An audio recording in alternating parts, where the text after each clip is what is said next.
During a trip through time, the Legends were forced to land the Waverider in Blue Valley, Nebraska, where they discovered a young superhero. Yes. About to take flight. That's cool. Who are you? I'm Stargirl.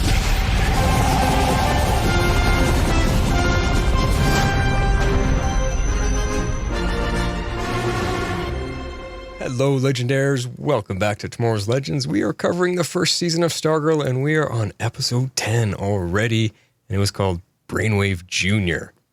I am the completely shocked and stunned Flash. And I'm the very disgruntled Harley Quinn. Harley, have you ever met someone who's just gruntled? And now, here are your hosts, the Scarlet Speedster himself, the Flash, and the Maid of Mischief, Harley Quinn. I mean, have you? Yeah, you could be disgruntled, but I don't know of anyone being just gruntled. What does that mean, even? Is that kind of like someone being just whelmed? Yeah. Overwhelmed, underwhelmed. Exact same kind of thing. Well, awesome, guys. Welcome to the show. We're going to get right to it in just a second here. We just wanted to let you guys know that San Diego Comic-Con is actually up and running right now. They are doing their live virtual panels, basically all online, and you can go to their website to watch their panels for free. I don't know do you know what the website is, Jess? Is it just look up San Diego Comic-Con, or? I don't know it offhand. It's probably something like San Diego Comic-Con.org or something. I don't know. Google it. You'll find it. Yeah. Or like look for their YouTube channel. I think everything's on their website, and then everything, I believe it's all actually running through the YouTube channel. So if you find either one, you should be set. But yeah, they officially started yesterday, which was Wednesday, the 22nd. And so yeah, they are up and live and running, and it is free for everyone to watch this year, as are so many virtual things. Well, it's good. That is awesome. Good. I just want to check in with something. Gideon, are you there? Yes, Captain. Are you okay? Did you get everything fixed up from, the last couple of weeks? I don't know what you're talking about. Oh, there. She's back. She's got all her snark back. I think she's doing all right. Yay. So the other thing, we just want to remind everyone, I don't think we mentioned it last week, but we wanted to just say thanks again to our Patreon supporters. And if any of you else out there would love to help support the show, you just got to follow these instructions. If you'd like to support our podcast, you can do so at our Patreon page at www.patreon.com/tomorrowslegends. All right. Let's dive right into this one because, man, I am still in shock. This one is worth watching twice just to kind of be able to shake yourself out of it. It is an episode, and I should probably state that it is a crazy week around here, and I have only got to watch it once, so I'm sorry, but bear with me. So I gave this one an 8.5 disappointing endings. Ah, there's the disgruntled right there. I know. Okay. Like, I was really starting to like Henry Jr.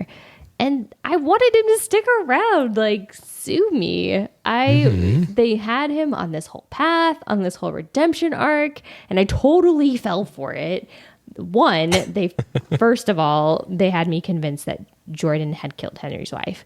Two, they had me convinced that Henry Jr. could potentially come out of it, but no. They go ahead and kill him. But seriously, it really was a really good episode.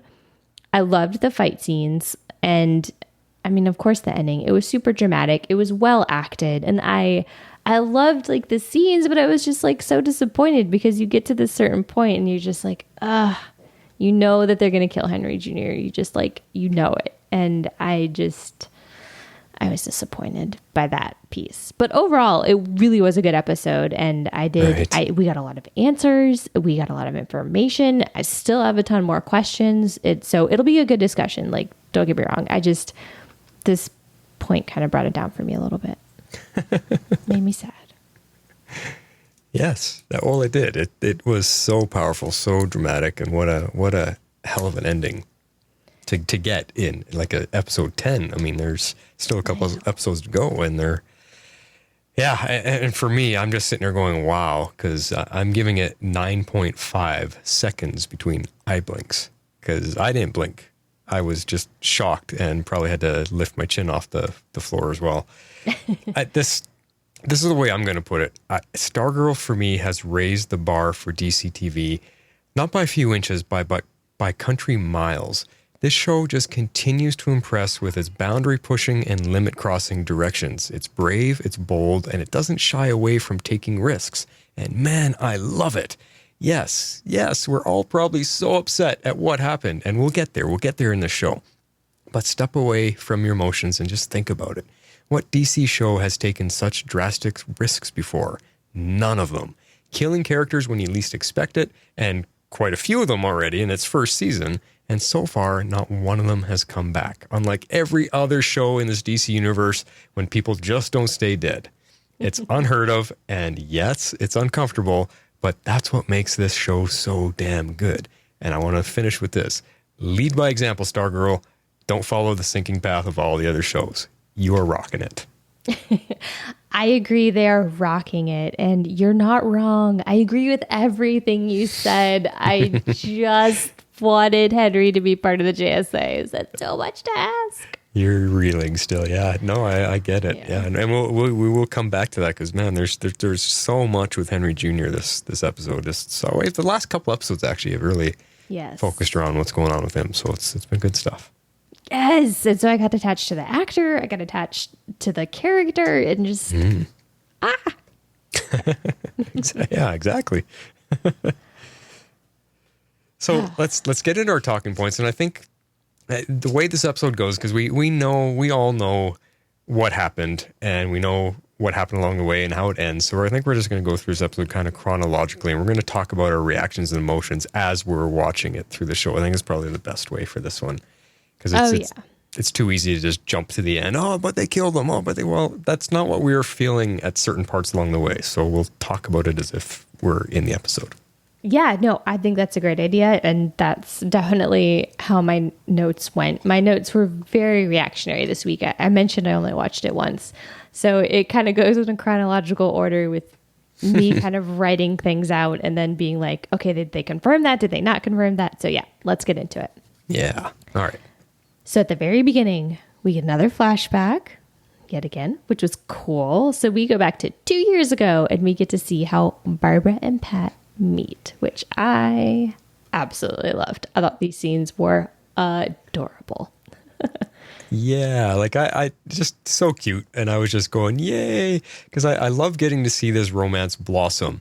And it was such a perfect movie love story right there. Sharing a banana split, all to just to the right music. Only in a small town America do these things happen like that, and and it's perfect. It's like it made me think of stories like The Notebook. Yes. You know, that kind of movie romance. That's what it felt like. You know, and then when they go from that, it leads right into where last episode ended with Barbara finding out, you know, about the staff and everything, and she wants answers. What a great transition. And this show just has some great directing. It does, yes. They have amazing transitions, and the scenes in the diner really hammer home that 50s feel. I know we've kind of talked about this Earth having a distinctly different feel to it, where they have modern technology, but it feels like at times we're in the 50s, or it feels like at times we're in the 80s or the 90s. And so these scenes felt so 50s, but in a good way. Like they're dressed more modern, but it still had that like 50s diner kind of feel, which I did kind of love. So that was fun. Exactly. Now, when we jump into this scene and Barbara's wanting answers, again, Courtney she's being that typical annoying teenager, speaking way too fast because she's so impatient, and she's not letting anybody think. She's not letting anything sink in.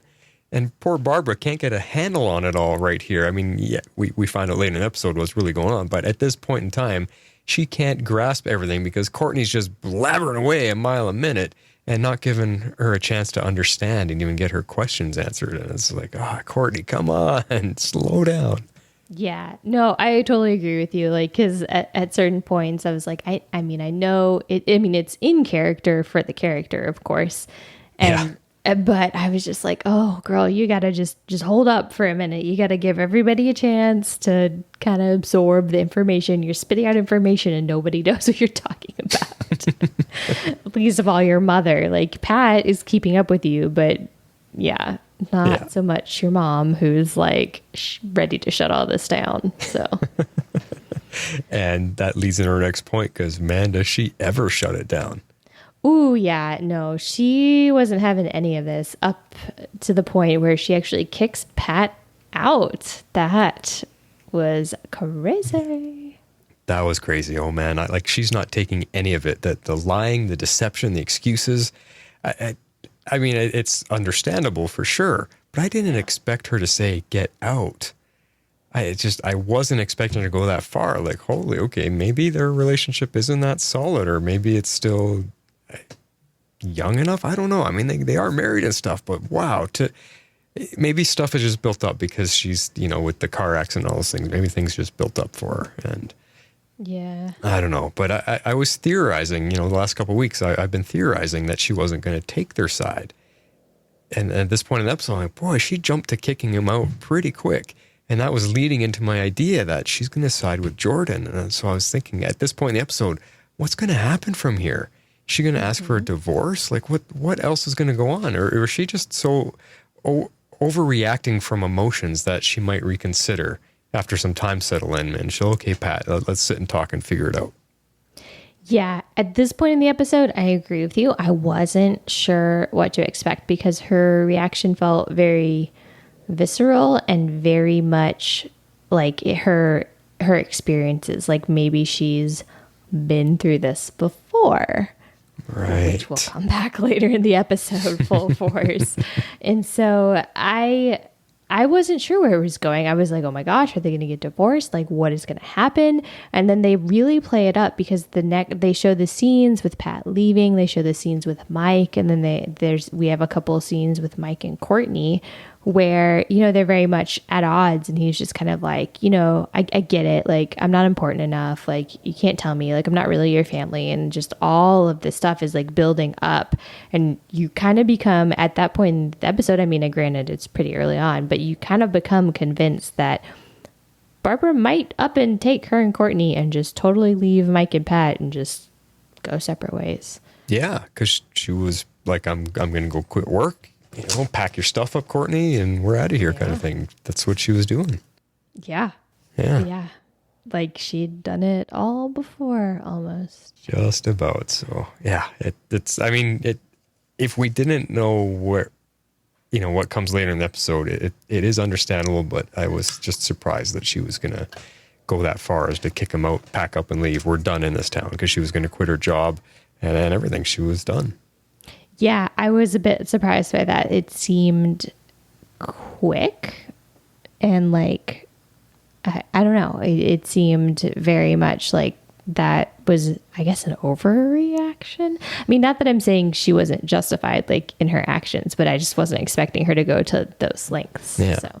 But I like your idea. If she's been through this before, and this happens in real life too, like you go through a horrible situation with somebody and then you trust somebody new and then you see the same signs, you're not willing to go through it again. And you're just like, I am not fighting for this. It's not worth it. I already tried that before. And yeah, I'm out of here without even giving it a second thought. Nope. Yep. Yeah. So, yeah. Okay. So let's move on to another big point. So we learned last week that Brainwave, obviously he woke up at the end of the episode. Henry kind of, I guess, somehow triggered him to wake up. Maybe, I don't know. We'll talk about that in a minute. But the deal is he woke up and for whatever reason can't really remember the last 10 years of his life. And so that was pretty shocking in and of itself.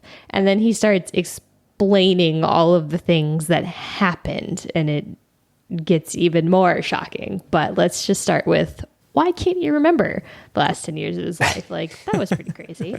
Well, yeah, and I told you he wasn't himself. I've been saying that the last 2 episodes. He's not himself. Good. Something's wrong.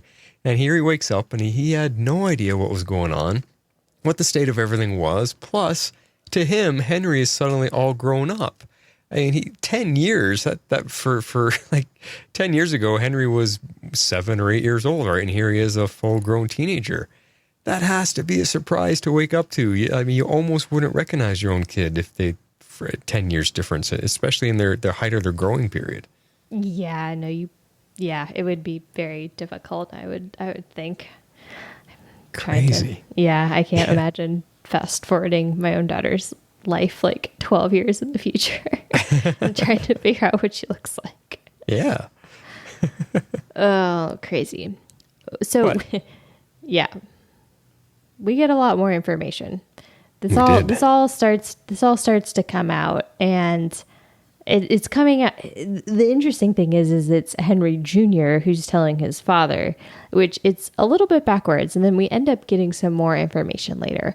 But the first bit that he needs to remind his dad of is that his Henry Jr.'s mom, Henry's wife, is dead. She drowned over 10 years ago in their a pool. Yeah. Yeah. And the thing that he says is that he's like, you told me she was ice cold. So what did you think at this point? Because I know what I thought. Well, immediately, holy crap, did they just lead us into thinking Icicle also killed her too? And her name is Mary.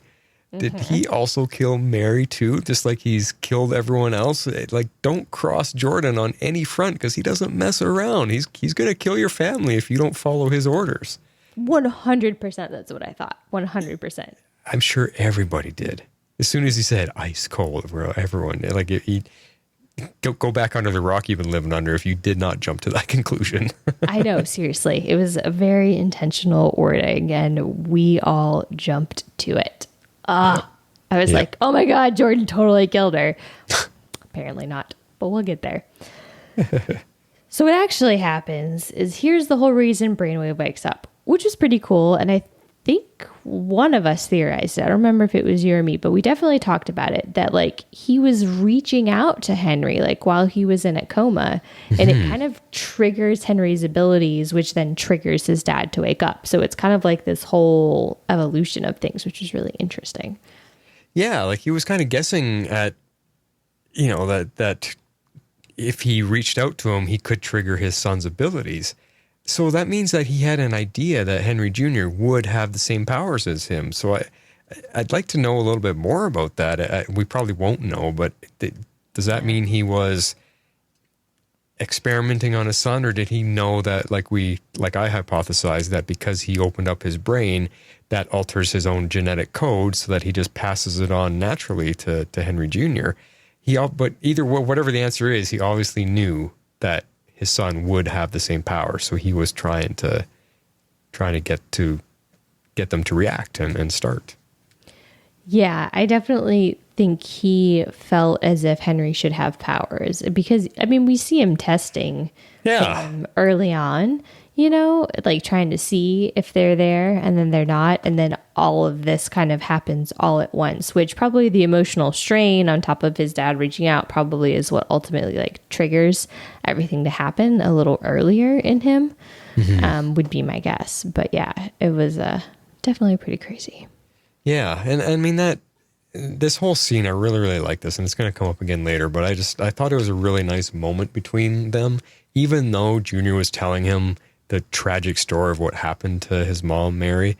But it just became such a nice moment because Henry Sr., for a few minutes, was a caring dad and could at least show some compassion. And you could see that young Henry hasn't had that probably most of his life. And you could see how it affected him when he hugged him on the bed there. It's like Henry Jr. was just like, oh my God, this is what I want. I need my dad right now, especially with what I'm going through. And it was such a nice moment. Even though they're talking about tragic stuff, it was a nice moment to see young Henry get a caring dad, at least for that small period of time. Oh, yeah, absolutely. I mean, 100% had me fooled. That's for sure. Yeah. I mean, I don't know if he really changed that much over the 10 years that the mom died, or yeah, it was very odd. It was definitely intentional direction on the writing and director's part, but it's kind of confusing. It's like, why, if you were like this 10 years ago, like what happens between now and then that like turns you into this like cold, crazy psychopath? I mean, even though we end up learning that he kills Henry's mom at the end of the day, like I just don't understand how you get from like how he was acting towards Henry Jr. towards what he actually is, because he should have been like that the whole time. I don't know. It seemed very strange to me. It was very difficult to understand.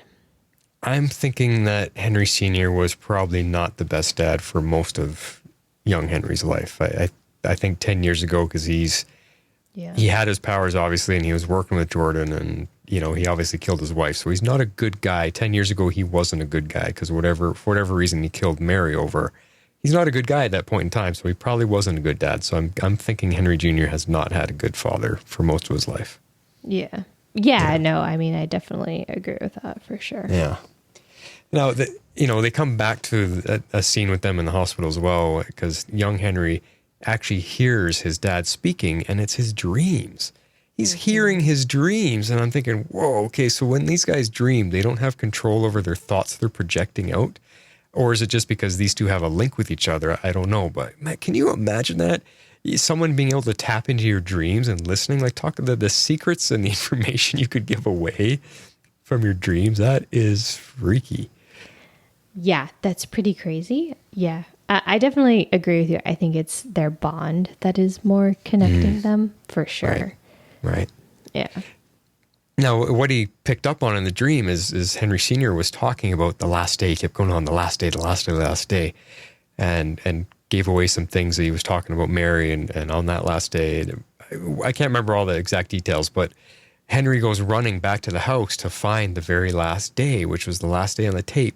And I found this interesting. It was day 3,233.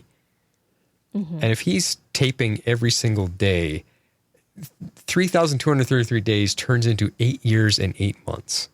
Wow. That is a lot of video logs. Holy cow. So I'm guessing at this point, Henry Jr. has not gone through all of them, but he jumped right to the end to find out what it was his dad was talking about in his dream. And this is where we get a little bit more information. Exactly. Yeah, exactly. We do get a little bit more information. I was not expecting this. And I was actually completely confused by his revelations on this tape. So let's maybe talk through it and see if we can make some sense out of it. So I can enlighten you on this one. Okay. So the way that he refers to Henry's mom almost made it sound like she was a super villain as well, which confused me. And then on top of it, we find out her brother was none other than Starman. Yeah. What? Like, what? Drop the mic. Holy cow. Twist. Seriously, so many twists this episode. Serious twist. So let's dial it back here for a sec. So it sounds like she's a supervillain too. So I'm like, okay, I don't know anything about Mary or, Brainwave's wife. So I had to look her up. Okay. And she, in the comic books, she is known as the Girl of 1,000 Gimmicks. Which is what he calls her. Yeah. In the tape. Okay. Yeah. So I was like, what kind of powers are those? So when I looked her up, it turns out that her costume, she doesn't actually have any powers at all. Her costume is full of gadgets and devices. So I'm thinking Batman type of thing. And because there's so many gadgets and devices part of her costume, they gave her the name Girl of 1,000 Gimmicks, or they just short formed it to Gimmick Girl. Gotcha. I don't think she was a very large character. There's not a lot about her. But anyway, that was her hero role. Now in the comics, she's not actually Starman's true sister. She was adopted by Starman's family. So she's his adopted sister, at least in the comics. So I'm guessing the TV show is going to change that, because TV shows do that. But what that leads to, whatever she is, true sister, adopted sister, it makes Henry Jr. and Courtney cousins. Which Courtney does eventually find out. Yeah. Which is pretty funny. It is, because she just throws her arms around him. She just gives him this big hug, and he's not even expecting that. No, he's not. No. Well, because apparently he like doesn't know how to explain everything he's trying to tell her, and like just transfers all of these like memories into her. Like he touches her, and all of a sudden like everything he was thinking just flows into her. And I was It's like a download. Yeah. wow, that exactly like the Matrix. That's exactly what I thought of, was like kind of like the Matrix. Yep, totally. Yeah, which was totally crazy. So, I mean, that's a lot. This episode had so much crammed into it, and so much good stuff, like twist after twist. And that's why I was saying 9.5 seconds between blinking my eyes, because I just couldn't. Oh, holy crap. They did that and they did that. Wow. Exactly. Well, I think that's part of the reason my notes were a little sparse is, well, one, it was I only got one watch, but two, I was kind of sucked into the story, and I was having a hard time pausing it to take some notes while I was watching. But the next thing that I do come to, because I found this just hilarious, is that the staff really does kind of act like a dog. Like they kind of refer to it that way. I think they did last week or something. But it like kind of comes into Courtney's room, and she's like, "Oh no, it's okay. Just go back to sleep. Go back to your crate." I'm like, it's like a dog. They are giving it a very much a dog-like behavior to it, and the way it's being treated. So yeah, it's kind of funny. It made me laugh. Yeah. But then here's the kicker. Oh man. It did figure out who Jordan was. I mean, Courtney was right. It kind of picked up his scent, and it decided to go after Icicle on its own. I was like, what? What are you doing? Yeah, it must have some type of vision to know where it's going. Like it must see somehow. It's got some kind of It doesn't have eyes, but yeah, it's got to see something. But man, like that was a surprise. I didn't know that the staff could do what it wanted to do on its own without a handler, which makes it very sentient and very much having a mind of its own. It wanted revenge, and it was also impatient. Yeah. And it went after Jordan all on its own. And what I'm wondering is, depending on who's wielding it, it seems to feed off of that person's energy. And we know Courtney is very impatient and immature because of her age, but she's very impatient. And it seems like the staff is behaving like her. It's anxious and it's antsy. And it just couldn't wait. And once it knew who Jordan was, the heck with it, it's going after him. Yeah. Yeah, that's a good point. I hadn't actually thought of it in that way, but yeah, it does kind of act that way for sure. And I couldn't tell if it was because that's its own nature. And like, because Pat at one point, I think it was last episode, when he has his big speech to the staff and says, take her away from the danger. You have to protect her. She doesn't know what she's doing. She's an amateur, blah, blah, blah. Mm-hmm. I definitely kind of got that impression that it was on its own mission for revenge for what happened to Starman. But yeah, at the same time, it also feels like it does feel impatient, which are Courtney's qualities. But I wonder if it's like more than that. I wonder if it's out for revenge for its former master, and just that makes it impatient. Not so much maybe Courtney, but it is a good point either way. It draws a lot of parallels between the two. Yeah. And so we'll have to see. That's just a theory I'm tossing around of how, if it takes on the behaviors of whoever's wielding it at the time, or whoever it's partnered up to or whatever. Because, I mean, we didn't see a lot of it with Starman to see if it acted like this, out of control teenage dog-like thing either. So we'll have to see. I don't know. But anyway, it goes after him, and I just wasn't expecting that. And it comes flying in, and it whacks Jordan really hard. It does. Yeah. I was not expecting this either. And so like when it shows up, like I didn't know like what else to write. I was like, oh no, like seriously, what happens to the staff? Like if you freeze it solid, I was like, is it dead?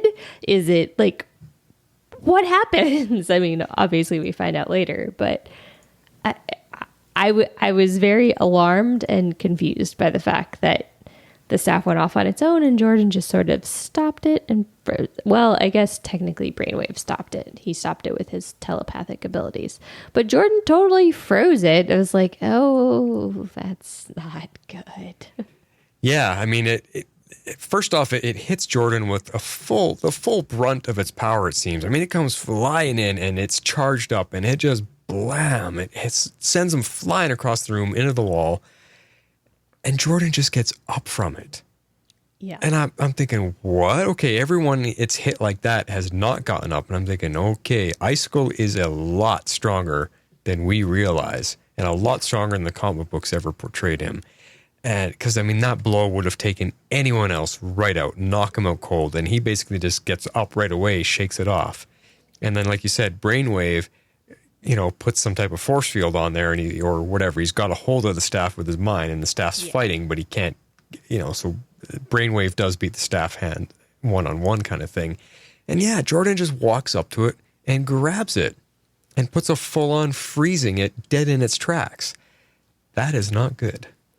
No. Because we don't know what's going to happen. Like, did he kill it? Did he freeze it permanently? What's happening here? Yeah, exactly. That was my line of thinking. I was like, I don't understand what's happening. I mean, we'll learn later that I guess it just like slows it down because eventually it does thaw out. Like the next time we see it, they have it, like bound up so that it can't move. But at the same time, it is very much like unfrozen. So, I mean, that's definitely a weakness. Like, if she gets close enough to Icicle, he can just freeze the staff, and then she has no powers. No, then she's just a gymnast, right? And yeah. I mean, eventually, and this is what I was thinking. Like he froze it.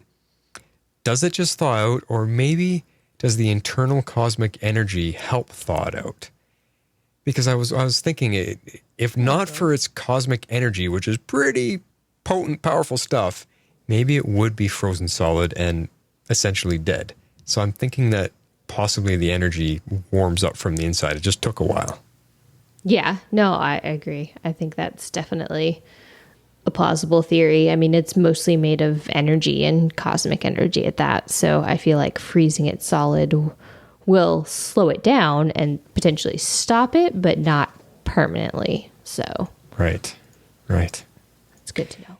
Crazy. Now, I'm jumping to a scene with Courtney here. I have to say, I'm glad that we're seeing consequences for all the lying that Courtney was doing, because she needs to learn some lessons. She's trying to hide things from everyone. She's lying to her family, and it's kind of good that she's being punished and pushed in some ways, because it comes to that whole saying, you only learn things the hard way. And I've always thought that is so true. When things are handed to you, things are given to you on a silver platter, you don't learn anything. You need to learn the hard way, and she's taking a real tough road with all this stuff. And I like that this episode really showed her having to swallow some of her, teen pride and realize I'm making some mistakes here. Oh yeah, for sure. She's an amateur superhero. She has a ton of lessons to learn, and I think there's only one way for her to learn them. And unfortunately, it's the hard way. And I think the end of this episode was also a very big point that taught her a lesson. I mean, there's no better way to learn what the lesson is than through someone dying. So I guess we'll just have to see how that plays out. But yeah, no, I agree. She needed to learn some lessons. I'm hoping that she finally learned some. Although we thought she did when Joey died, and we thought she did when she almost died. And it's just... that's so true. She's so not learning. But anyways. Well, did we all learn when we were that age? It takes a good kick in the butt. Yeah, it really does. We definitely didn't learn. No, we do eventually. Everybody does, but... Eventually, yes. All right, so I would like to talk for a second about Henry and Courtney actually teaming up, because I really liked this part, and this is what I wanted to see more of in the future. and have been sorely disappointed. But unfortunately, like, they decide to sort of team up and become all buddy-buddy, which I liked. But that definitely didn't go over well with the rest of the, quote, JSA, our new JSA that's been formed here, because they hate him, all of them. Well, maybe except Beth. Beth is kind of whatever on the issue. But Rick, not so much, and Yolanda definitely hates him. Yeah, and it's so funny because Henry Jr. chose to go to her instead of his dad. And I guess it's not really funny. This is like he made a choice, and that answers something for what we've been questioning and we've been debating. Which way is he going to go? Mm-hmm. You know, and so he actually chooses Courtney here because he wants revenge against Jordan for killing their parents, for his mom and for Courtney's dad. So it was great. It was good to see because he's been back and forth. We didn't know which way he's going to go, and he makes his choice. And I think we were all pretty happy about that because I like them working together for sure. And then, yeah, I mean, the team doesn't want Henry at all. I mean, Rick is just angry, and Yolanda just can't see any possible good in him. She's still carrying that grudge way too hard, and she doesn't want to look any deeper. But in this whole scene, when they approach them at the school there, I do have to kind of put a bit of blame on Courtney because she doesn't explain things well at all. She struggles. She's so awful at getting the words out clearly. Most of the time, she's really bad at explaining things, and it doesn't help the situation. True. Yeah, no, that definitely doesn't help the situation. It also doesn't help the situation that Yolanda is, convinced that Henry's a terrible person, even though we know he's not 100% to blame for exactly what happened to her. I mean, he had a big part in it, but he didn't actually do it, at least according to what we saw. And Rick, yeah, man, is he angry. He just is mad about everything. So, I don't know. I forget. What exactly was his reason for not trusting Henry? Do you remember? Or he just doesn't like him? I think he just doesn't like him. I think it's just based on what Yolanda's told him and okay. The way he's behaved in school. I'm guessing he doesn't like him. Maybe Henry picked on him too because we know Rick's kind of a loner. So maybe Henry is part of, the jock group kind of picking on him or something. Who knows? I'm sure there's a bit of history between them because they've all been in the same school together. So that's a good point. Yeah, probably. Yeah. Okay. Yeah. Okay. But yeah, and it's not. I mean, again, Courtney, she's too quick to trust and just let everybody have all the information, but she was right this time. She knew to reach out to Henry Jr., so I'll give her that credit. Yeah. Yeah. I mean, credit where credit's due, but yeah, she doesn't explain things super great, but I do think that she was right in reaching out to him, and I was hoping she was right in reaching out to him. It is very hard to tell, but of course they put him on a redemption arc, and then it doesn't matter. But anyway. Yeah. All right. Speaking of reveals, we get another extremely big reveal this episode, and that is the fact that her father, Sam Curtis, his name is Sam Curtis, remember, isn't dead, at all, which to me means Sam Curtis is not Starman, at all. That's where I'm going with it. I think Sam Curtis is legit Sam Curtis, a different person, and Sylvester Pemberton, aka Starman, was not Courtney's father. Okay. So that's where you're going with all that. That is where I am going with this. What do you think? Let's back up a couple steps here because where that reveal comes from is, holy crap, it's Barbara sneaking an email to Starman. I think. Or was it Sam? It was Sam. So either way, she's sneaking an email out to someone, which means she knew all along. And it also means that she's been lying and hiding secrets as well. And yes. I mean, as crazy as a shocking reveal this was and a twist, it actually pissed me off too because she has no right to be angry at Pat and kick him out for the exact same thing that she's been doing. And I'm just like, that is such a doomed marriage because when you're both hiding secrets and lying to each other, you can't make it in any future. That's ridiculous. But then I thought, well, maybe she kicked him out. It has nothing to do with the superhero business at all. It's just because she thinks he put Courtney in danger. And that's why she's kicking him out, because don't you dare put her kid in this, get her involved in all of this. And I think she blames him for that. But holy cow. Okay, she's sneaking off an email. I did not see that coming at all. That completely blew me away. It shows us what side she truly is on.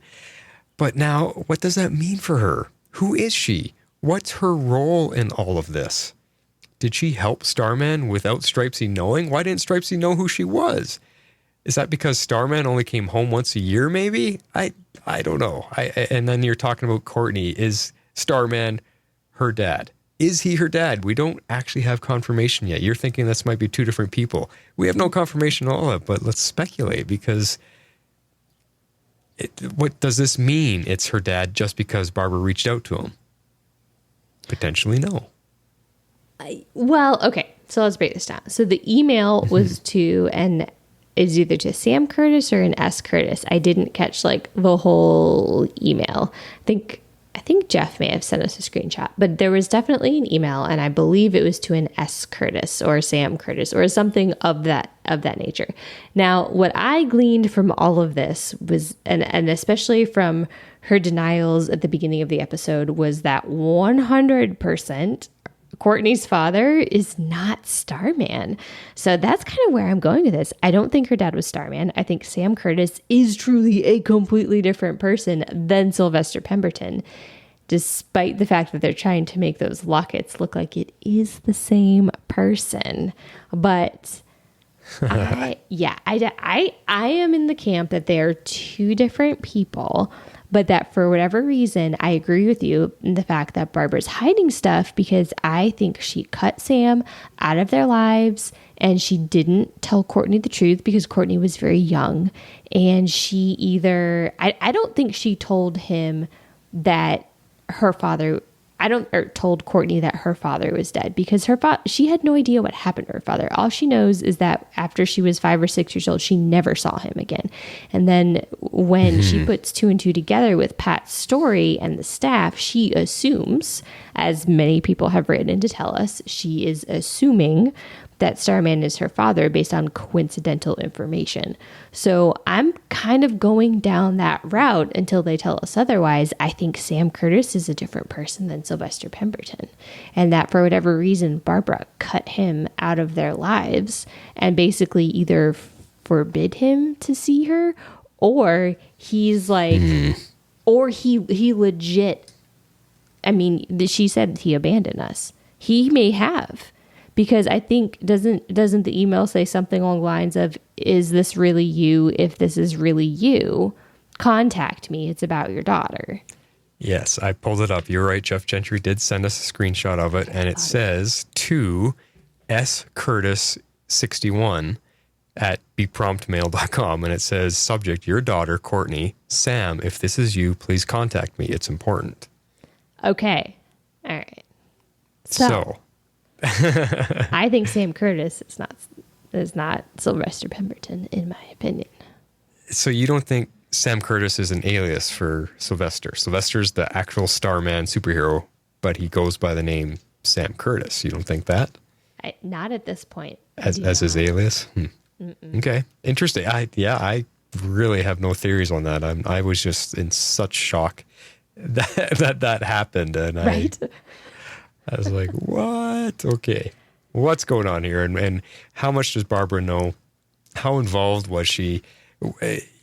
Depending on if it's Sam or depending on if it's Sylvester, I guess that really could, lead a lot. I don't know, because why, if she's, because this brings the question about Starman dying when we see Stripesy race away with him in the car and they crash in the forest and it looks like he dies in Stripesy's arms. That was Sylvester. Yes. AKA Starman. So if Sam is somebody completely different, then he was never there to be killed or not anyway. So then that whole thing, wow, it's confusing. Yeah. No, he probably was some sort of deadbeat, or he's in the military. I mean, whatever his reason is, he abandoned his wife and child. Maybe Or, he's a I mean, spy. I don't know. Who knows?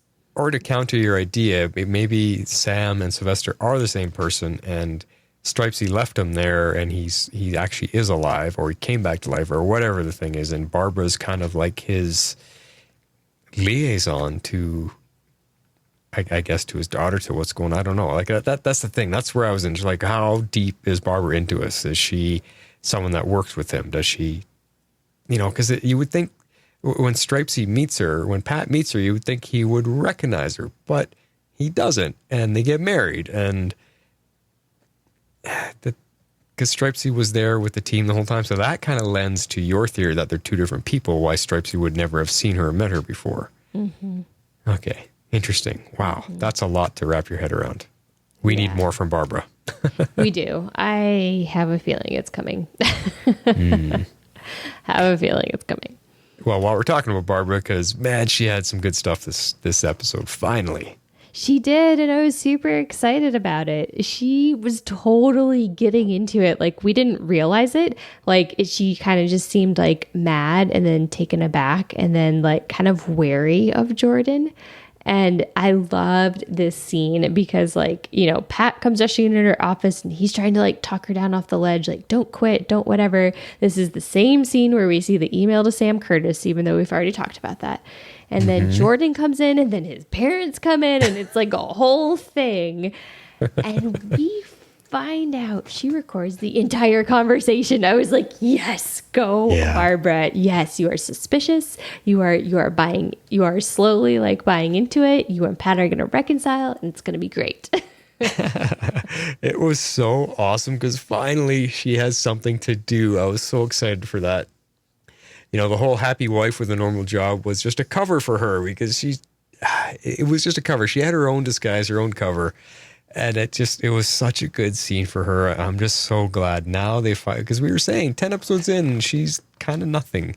She's got nothing to do on the show. And now she finally does. And I'm wondering what's going to happen from here.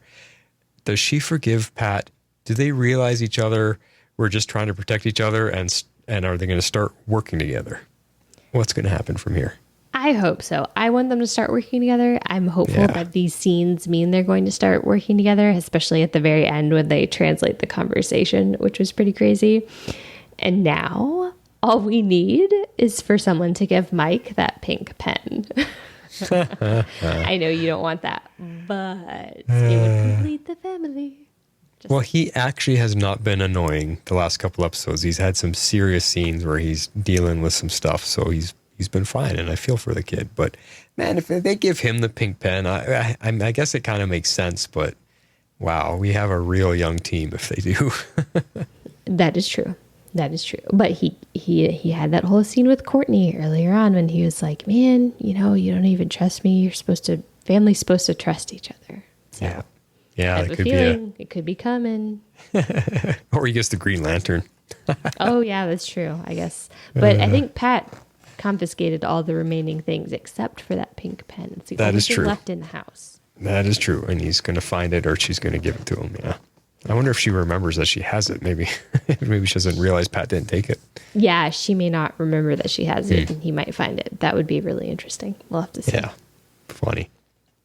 Now, jumping to a different scene here. I mean, we see, I want to talk about Rick for a second here, because him and Goggles Girl, boy, her name slipped my mind. Beth. Yeah, when they're down in the dungeons again, and he notices Grundy in one of the cells there. Oh, and he just loses control and can't get a handle on his anger again, because he's like, I recognize him. That's the guy that killed my parents. And I'm like, really?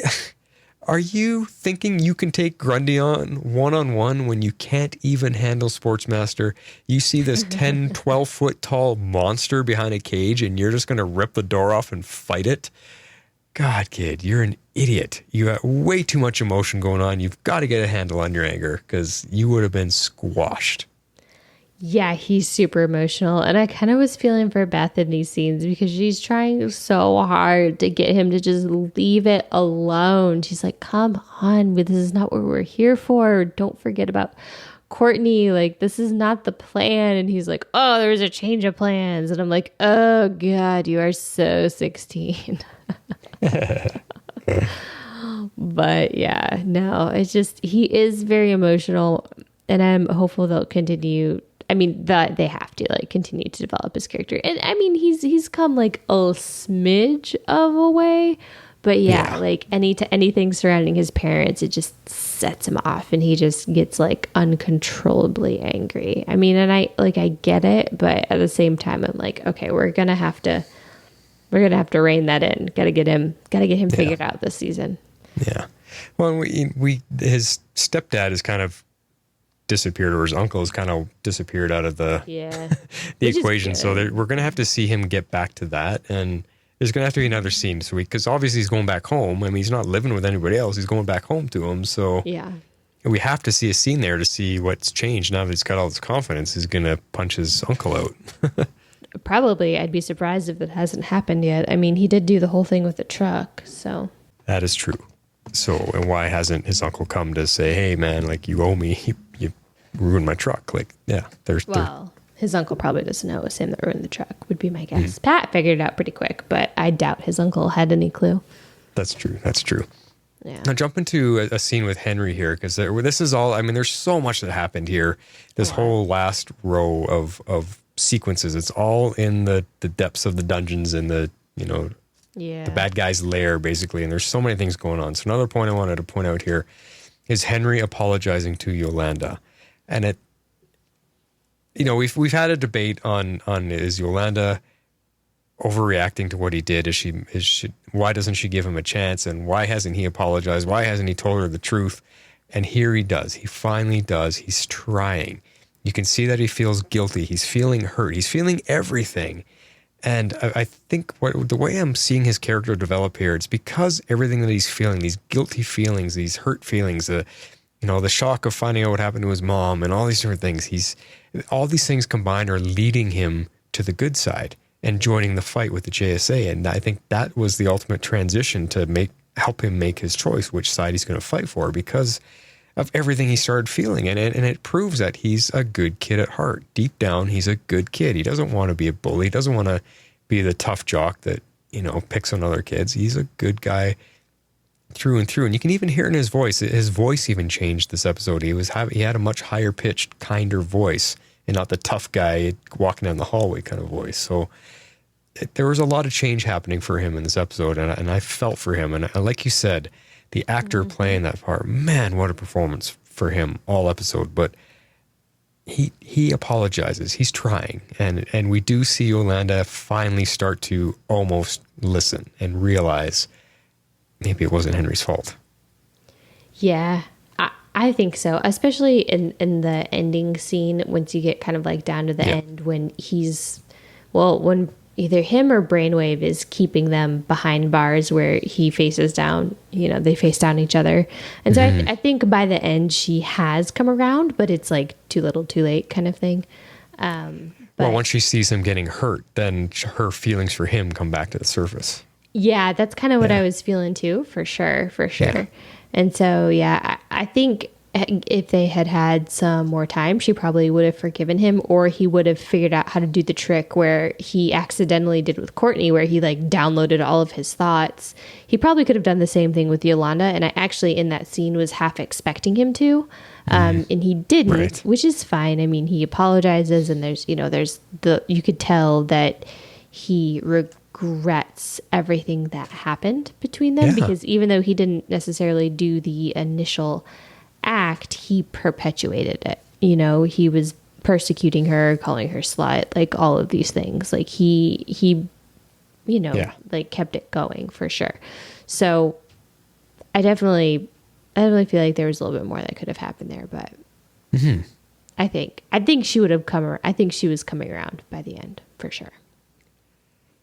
Yeah. Well, when it comes down to his last few moments, for sure. Yeah. I mean, that was a desperate plea for forgiveness. For sure. Okay. Yeah. Let's take a step back and let's go back to the fact that the children are snooping around the tunnels, trying to split up and find Henry's dad, which is craziness. Yeah. But this is what they do. And so they wander, of course, into the Dragon King's lair. Not, I guess, surprising, but not surprising. And all of these drones that are like down there. So like, I mean, they're sneaking around, and of course they eventually get caught. It's Cindy who calls them out. Yeah, She's like the singing canary or whatever, She's like, Daddy, Daddy. I was like, oh God. Yeah, because they didn't even notice they were there. Yeah, it was so funny, but she sure did. Yeah. Let me out. And of course they don't let her out, but he does sick all of the drones on them, which was weird because it was like they were multiplying and coming out of nowhere, which was crazy. And all of a sudden you have this like huge battle scene that I just really wasn't expecting to happen at this point in time. I was like, how is it that they're taking on like the Dragon King all alone? Like, this just doesn't seem like a good idea at all. No. And it seems like an even worse idea when he takes off his hood and we actually see what he looks like. Oh my God. Wow. I was not expecting that. I mean, you kind of saw it coming, but you weren't expecting it still because I thought they were going to drag that out a lot longer when we actually get to see his face. But holy cow, he is very lizard dragon-like. And I'm trying to wonder, what is it just fear? Is that his kind of power, like, because he's so freaky looking? Because all he did was really scream. He didn't do anything. He just screamed. Yeah. I was trying to figure that out too. I don't know. I mean, he didn't breathe fire or anything like that. So I'm wondering if it's just fear, which could lend to the whole, dragon do. There's this thing called dragon fear in a lot of the medieval fantasy stories that just being in close proximity to a dragon, you basically shake in your boots and you can't run. You can't do anything because you're so scared that you're paralyzed, essentially. So it's called dragon fear. So I'm wondering if that is a little bit of that here as well. I don't know, but I wasn't expecting to see it, and we saw him, and wow. Yeah. Yeah, that was super creepy. Yeah. Now, you were talking about this whole fight that broke out, and oh my God, that was such a fantastic fight sequence. Wow. Other DC shows, eat your heart out, because I was especially impressed with Wildcat Yolanda here. She had the best moves, the best choreography. She was all over the place. She was taking on way more drones than anybody else, flying over the walls and the pillars, doing everything. I was just so impressed with her. She was definitely doing the best out of all of them. I mean, Courtney didn't have her staff. She was just fighting with the pole that she grabbed off the wall or whatever. And Courtney was holding her own. She was doing okay, but just the whole sequence was so great. And then Wildcat goes and rescues the staff and tosses it to Courtney. I mean, this was Wildcat's fight. If they had to show us, what she is capable of doing, she looked like she improved. She wasn't just a boxer. She had some kicks. She had some spinning action. She was everywhere. I don't know if that's just the suit that enhances everything or if she's just gained confidence, but she was definitely the standout for me in that fight. And the whole fight was awesome, but...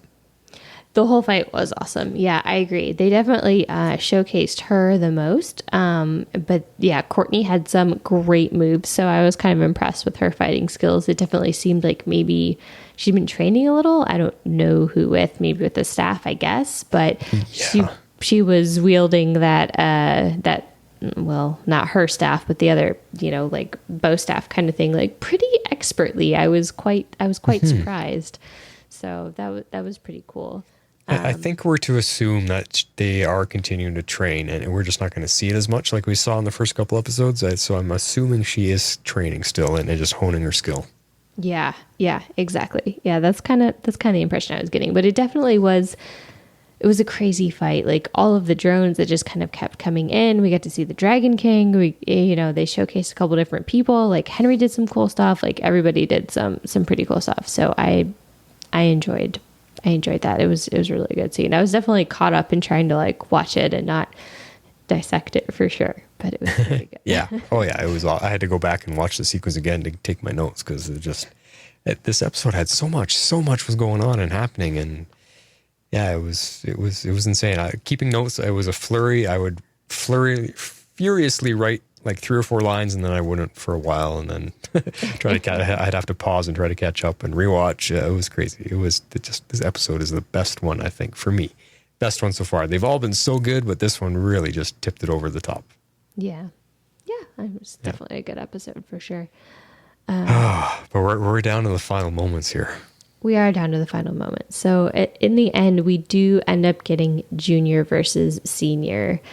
And as it turns out, Henry, down to the very end, he did end up becoming Team JSA. And until they kill him, I was like, these are the points where I was like, oh, this is it for Henry Jr. We're not going to see him anymore. I wanted him to be Team JSA. And then I got really sad as I watched the inevitable play out. Well, I mean, at this point, I think Senior is definitely a lot more overpowered for Junior to even have a chance. I mean, Junior's still trying to figure out his powers. He doesn't have a handle on them yet. And, Henry Senior's he's had them for 15, 20 years or whatever. So I think ultimately that was a fight that Junior was not going to win. But if he would have survived, and we'll get back to this in a sec, I think ultimately he will end up being more powerful than his dad. You could just see that the intensity that he's got in there. So yeah, it was a hell of a scene because Senior's trying to say, join me, a very Star Wars, join me, son, we'll rule the world. Mm-hmm. It had that feel to it, which is great. And it, I will never join you. It's not true. Very, very Luke and Vader, but he makes his choice and he's trying to help the team get out and he's trying to stand and face his dad and do what he can so that the rest of the guys can get away. And it was awesome. It was awesome. He showed his colors and yeah. He did. But I mean, for the other team, because they got to the other side of the bars there and they couldn't help him anymore. Mm-mm. Nope, they sure couldn't. But no, I agree with you. I definitely think he would have been more powerful had he lived. Or if he lived, whatever. I think he's dead. Well, let's get into it because the last thing we find out, there's this great, powerful scene when Henry Sr. starts revealing a little bit of information because his son just won't listen. And yeah. Yow. He had become convinced, as we all had, that Jordan had killed his mother, which we come to find out just isn't true. So Brainwave killed his own wife, and now he killed his own kid. That's cold. No Jordan involved either. No Jordan involved. That is just cold. And I'm pissed because I liked that character. I liked Henry Jr. and I wanted him to be redeemed and be in Team JSA so they would have a strong ally. He definitely grew on us, but wow. This is what I was talking about in my opening monologue. This show takes risks. I did not see this coming. I know it seemed a bit predictable that, Junior's not going to make it out of this, but I still didn't see it coming. The actual killing him scene. Just that his dad could be so evil that he kills his wife and now turns on his kid and actually kills him in front of everyone. Just as young Henry was redeeming himself and the team was starting to accept him and be like, oh my God, this kid's helping us. Okay, he's on our side. Mm-hmm. Wow, just wow. It's speechless. This was a very speechless moment. The whole sequence, it just, you held your breath because it was one of those movie moments that is iconic and everybody talks about afterwards after they walk into the theater. Oh my God, did you see that? That's one of those scenes. It was so well done. But I have a theory. I'm not so sure he's dead.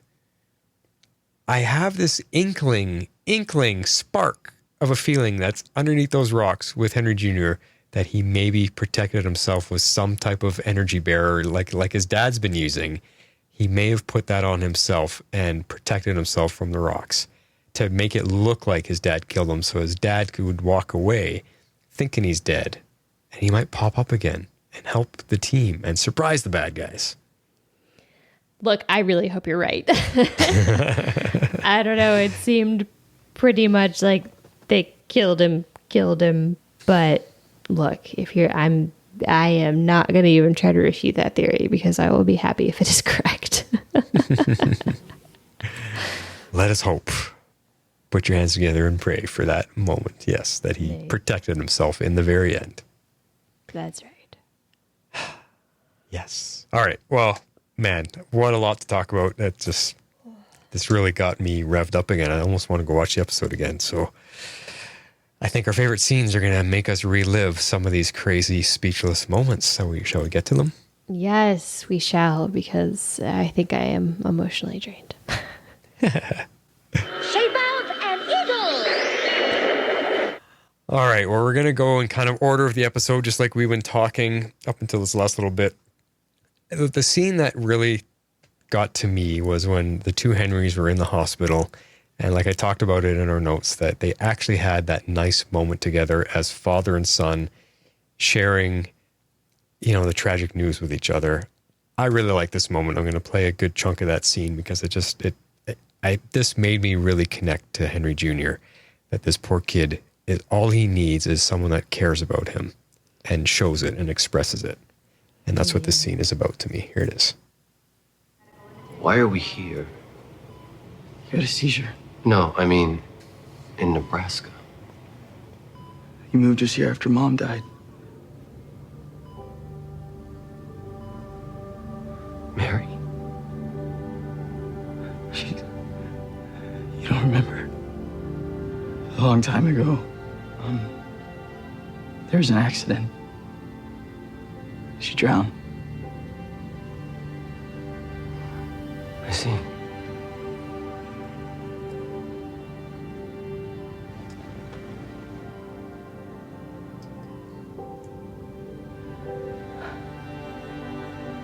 She was supposed to pick me up from school that day.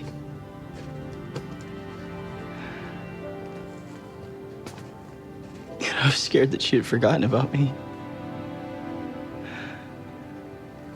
You said you found her in the pool. You said that she was ice cold.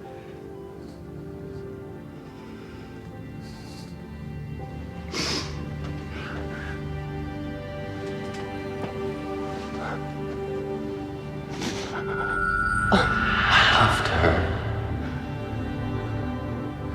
Can you hear me, Dad? Junior? You have my gift.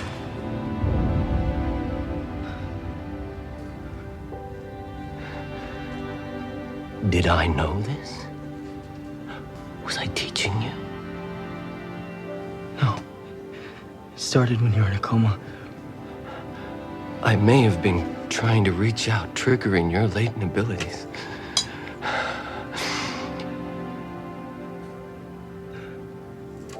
I know how frightening these powers can be when they first develop.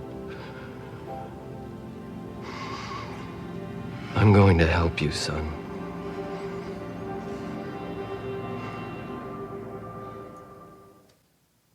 Yeah. A nice scene, a very nice scene for poor Henry Jr. For a moment, he had a caring dad. For a moment, until his dad remembers who he is.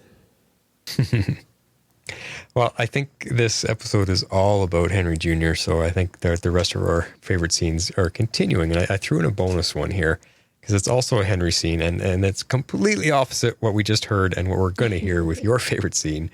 I thought he had a great comical moment, and I wanted to add it in here. It was when him and Courtney approached the team at school in the lunchroom there, and Courtney's trying to get the team to accept him as a member.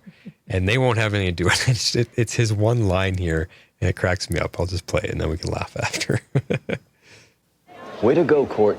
You've just given away our identities to the enemy. Henry's not the enemy. Yes, he is. Look, if it helps, she didn't tell me anything. I read her mind. Which he's not going to do anymore. That's only polite.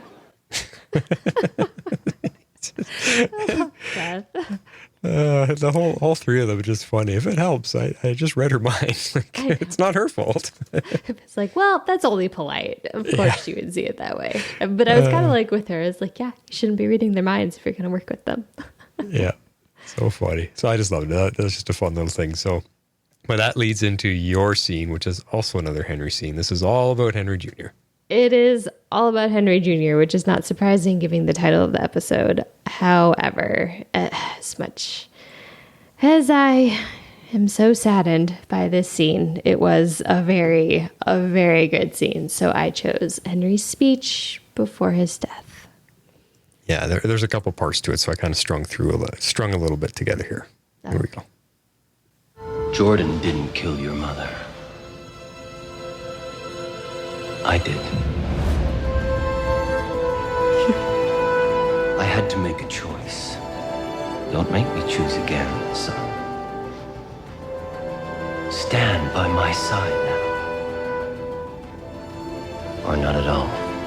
I will never stand by your side.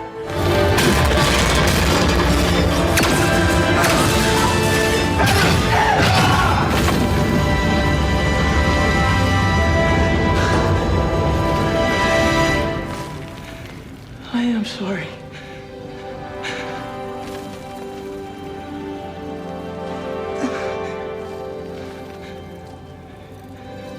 You're right. People are good. Don't let this change your mind.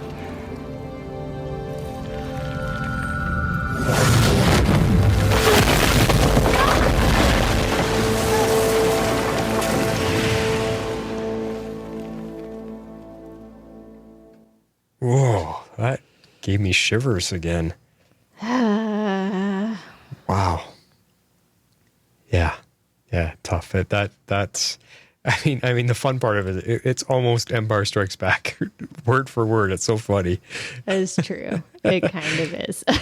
but it had its own sense, it was powerful. It was really, really powerful. And poor Henry Jr. at the very end, oh my God, it tugs at your heart. Ugh. Just redeems himself, and then he's gone. I know. Yeah. Tough. All right, well, let's get back. Let's get into our feedback. See what our fans had to say. We got a good bunch of it tonight. Yay. Twin powers, activate! And we're going to kick it off. I have not listened to this yet. We've got a new listener, a new feedbacker, someone I think our youngest fan yet. I think so. And from what I heard behind the scenes, she was waiting to come up with a superhero name before she sent in feedback. So we'll have to see if she came up with one, if her mom helped her. Let's see what she has to say. Our youngest fan ever. Hello, this is Allie. I'm 11 years old, and I have no superhero name yet. But when I do, I will start with this.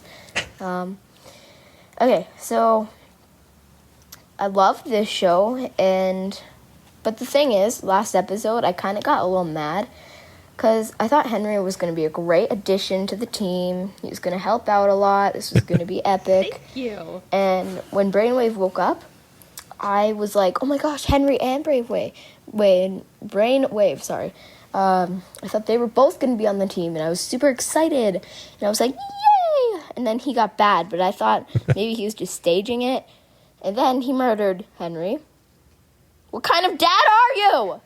I'm mad, okay? I'm mad. Brainwave, why? About this point, this show is a good show. Lots of shows, they take forever to get to the good stuff. The point in this show, where it's at now, it is just in the good stuff. Lots of shows take like 5 seasons to get where this show is right now. So, Stargirl, yes. My favorite characters are Cameron, because I think he's going to be a good addition to the team, you know? Maybe he can get his dad on board. Probably not, but... I also like Shiv, because... Yes, she's just cool. Cindy, yes, you're cool. Or I also love Wildcat, because she reminds me of me sometimes. And the last thing I'm going to say is I hate the cliffhangers. I hate cliffhangers on most shows, but this show just has the worst cliffhangers. So, yeah. Nameless superhero, signing off. Thank you. Nameless superhero. I was going to say to be determined. We'll call you TBD, but TBD. that is is awesome to hear some thoughts from such a young viewer who is equally as engaged in the show as we are. And it's so funny who she's connecting to. I mean, Cindy, of all people. Wow. But I was not expecting that, but I'm with her on the Henry Jr. love, and I was mad too. So you're not alone. Pretty fun. But it's good that you see a lot of yourself in Yolanda as well, in Wildcat, because, she kicked some serious butt this episode. So, but she has some pretty good insight. I'd say she's understanding the show really well. So, oh yeah, absolutely. No, that's great. Awesome. Well, thank you, Superhero Unnamed. We'll look forward to hear from you again. Yes, with a superhero name. Yes, we'll work on that. So next up is an email from Comic Geek Kev, and he says, once again, this show has surpassed itself. The story, characters, and action scenes have all built up to an amazing last few shows. How are they going to resolve everything by the finale? I'm guessing they won't. In fact, I'm hoping they won't. As much as I want to see things wrapped up, I don't want them to rush through things that would be better carried over to the second season. I'm glad they told Barbara the truth. Those keep info from another character storylines get old quick. Her response was understandable, and I was happy to see her bring up the fake car accident. She's not dumb. And she proved that again when she thought to record the grandparents. I don't think it was so much a case of accepting what's going on as much as realizing the situation is what it is. And in order to get her family out of it, she did what she thought she could and find the answers they need. Yes. Awesome way to put it, for sure. And I agree with you about I don't want them to rush this finale. I hope they have realized that they've got something good going here, and they should, as our poor unnamed superhero, they're going to give us a whopper of a cliffhanger, I'm guessing. Mm-hmm. The other point I want to say is she says she hates cliffhangers, but that's also what makes the show so good, because if you are so emotionally charged at the end of it that you scream at the TV, no, they've got you hooked.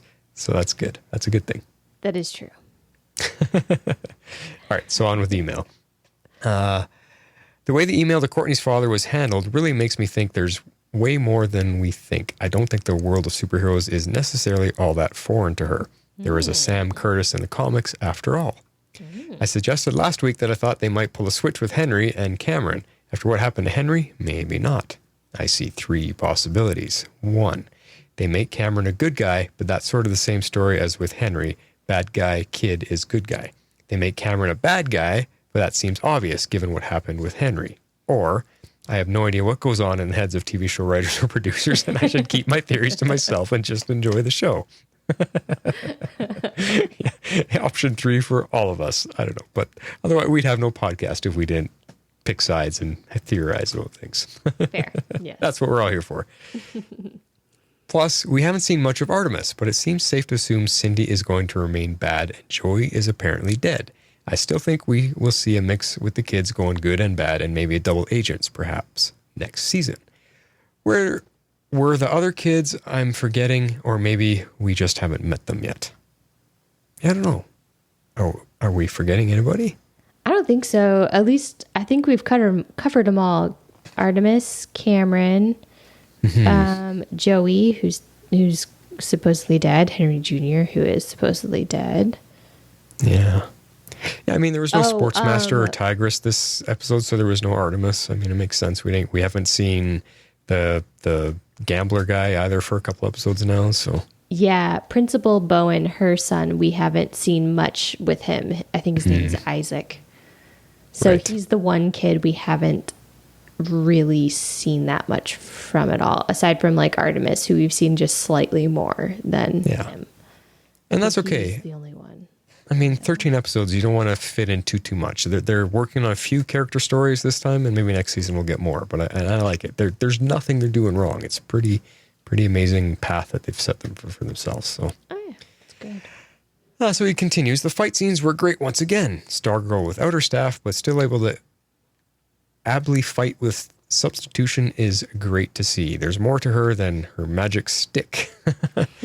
And Wildcat is badass. I definitely see a future fight with Shiv. Even the sound effects for the staff are cool. Yes. Yes, and yes. I like that Dr. Midnight and Hourman are sort of influencing each other, but I'm thinking we may see Hourman's quest for revenge end up with someone else in trouble or hurt, and he'll figure out that's not what he needs to be working towards. Yes, I keep theorizing. Yeah, I think his anger is gonna get somebody hurt or in trouble for sure. He's gonna just yeah. The final scenes with Henry and his father. I mean, was anyone surprised when Brainwave said he killed his wife? And the death of Henry, in quotes, and the reaction of the team were very well done. Another reminder, in addition to Joey, that this isn't a game. His final lines were great, and he basically took the blame for what happened to Yolanda, but I think she'll find out eventually, maybe in a battle between her and Shiv, that it wasn't him. Yeah. Yeah, could be. There has to be a JSA versus ISA showdown at some point, and we need to see Grundy. Yeah, I just right now I think the ISA is just too strong. I don't think the kids can stand up to them. I mean, they fought all the drones tonight, so I don't know. I think they're in over their heads right now. Yeah. Is the staff just a machine or alive somehow? Will Mike find out what's going on? Will we find out what happened to his mother? Will we get an explanation for his occasional accent? He's a New Yorker. Yeah, I don't know. It's funny. It is funny. Will Barbara be some part of the team? Please don't pull some. She loses her memory bit. Will she end up on Jordan's side somehow? I'd like to see her get more screen time. Yes. Are they going to drop the "we're not friends anymore" storyline with Yolanda? Since it appears Courtney was right about Henry, that drama isn't needed at all. There just seems to be so much to put together before the finale. I don't know how it's going to get done. By the way, whoever's doing the music selections for the show is doing such a great job overall, and that final song at the end was perfect. Yes. We mentioned the music every episode, and again, this one nailed it. Start to finish. Sorry so long. I actually have a lot more to say. I'm just loving this show. Until next time, I give this episode 9.8 out of 10 Snapdragons. Nothing's perfect, but this was darn close. Later legends, Comic Geek Kev. High praise. I'm totally there with. That's why I went 9.5, because I'll go halves. It was near perfect. Yeah, fantastic. Nice. Next up is our friend X-Force11 with a voicemail. Hello, legends, and welcome to the Golden Age with episode 10 of season 1, Brainwave Jr. This was an amazing episode. I loved it and cannot wait to watch it again on Tuesday night on the CW. So good. But I want to give some insight into Henry Jr.'s mother. The interesting thing about the closed captioning, at least on the DC Universe platform, is that when Henry King was calling out his wife's name, the closed captioning was Merri, but in the comics, it's Merry. And Mary Creamer is the adopted sister of Starman. And so it's interesting. She became a hero sidekick when Stripesy was recovering from a broken leg. And so she became the girl of 1,000 gimmicks, gimmick girl. And they, just like here in the comics, she fell in love with Brainwave, not knowing that he was Brainwave. And she died, but in the comics, it was revealed that she didn't die, and she had a daughter, and who kind of took up her mantle later on. But it's going to be interesting to see if we get a daughter in this circumstance or not. But oh man, this was an amazing episode, and I really liked the fact of Brainwave Jr. turning on his dad and taking up his mom's side of things and just being seemingly crushed there at the end. But this is a comic TV show, and you still have Dragon King lurking around, so who knows what can happen with Henry Jr. All right, those are my thoughts. X-Force 11 is out. Awesome, X-Force. The added info about Mary, that is good. I did not see that stuff, so thanks for continually digging deep and giving us some researched info. That's great. Oh yeah, super helpful. Yeah. I relied on your screenshots too. Yes, awesome stuff. Next up is an email from Carrie Johnson. It's been 2 days. I was singing a terrible song in my head. It's been 2 days since Brainwave Jr. aired, and my heart is still breaking for Henry. That's a testament to the storytelling and the actor, because from the moment Henry appeared on screen, he was the cliched jock jerk, and you might as well have stamped the letter V for villain on his Letterman's jacket. Indeed. You're a poet with your words sometimes, Carrie. That's awesome. Yes. In a span of 10 episodes, but really in a span of 2 eps, the writers and the actor fully fleshed out his character, giving him depth, laying bare his internal struggle for his dad's love and approval, and his guilt at the role he played in Yolanda's ridicule. Yes. You're here. Yes. So when we see him transport Courtney to safety through the bars, face his dad, apologize to Yolanda, and confirm to Courtney that she got through to him, he got to be a hero and an inspiration. I'm giving this episode 9 ugly cry faces out of 10. Questions and stray observations. Watching the beginning of Barbara and Pat's love story was great. I think it was the perfect way to open the episode, knowing that their relationship would come under assault because of the Stargirl revelation and the secrets that Pat kept from her. Amy Smart is a fantastic character, and it's nice to see her get some of the spotlight. I've been saying that all along. How have they cast Amy Smart in a role that is like non-existent? Yeah. It's nice to see the show keep a bit of continuity, because I'm sure that the waitress who brought Jordan Cameron the birthday cake is the same waitress from the 2-year-ago flashback that brought Pat and Barbara the shared banana split. 100% she is. Exactly the same person. Cool. Speaking of continuity, it's a small thing, but it was nice to hear Cindy Shiv yelling from behind the door that she wanted to kill Courtney. In most shows, it would be easy to forget that she was even there. But including that just shows attention to detail. Yeah, good point. I know superheroes keep secret identities for a reason, but it seems strange that Barbara wasn't or isn't able to confirm or totally squash the question of whether Starman is Courtney's father. Yes. See, I disagree there. Anyways, I mean, if you had a child with someone, I'm assuming there aren't many secrets between you. I guess we'll see more of this mystery wrapped up next week. Or unwrapped. As the case may be. Overall, everyone's responses and reactions in this ep, while perhaps a tad grating, were still true to their characterizations. Here are my examples. Barbara. Pat and Courtney have been lying to her, and most importantly, Pat has been responsible for putting her daughter in deadly danger. Any mother's first response should be ripping Pat a new one and taking your daughter away from the danger. So her initial reaction was true, in my opinion. 100% agree. Mike wanting to be with his dad down at the garage also felt true. While they have tried their best to be a family, Pat has been his constant, so of course he's going to choose his dad over Barbara and Courtney. Mm-hmm. While I'll admit that Yolanda's bloodlust for Henry is too strong, the fact that she still didn't trust him and was mad at Courtney for insisting on his involvement is true to her character and the pain he's caused as well. Yep. Speaking of grading, I know Solomon Grundy killed Rick's parents and we'd all might be out for vengeance, but when the opportunity presented itself. But come on, Rick, you've got to realize that if it requires a door that's strong to lock up Grundy, you might not want to tangle with the dude without a better plan. I'm just saying. I'm so with you there. So with you.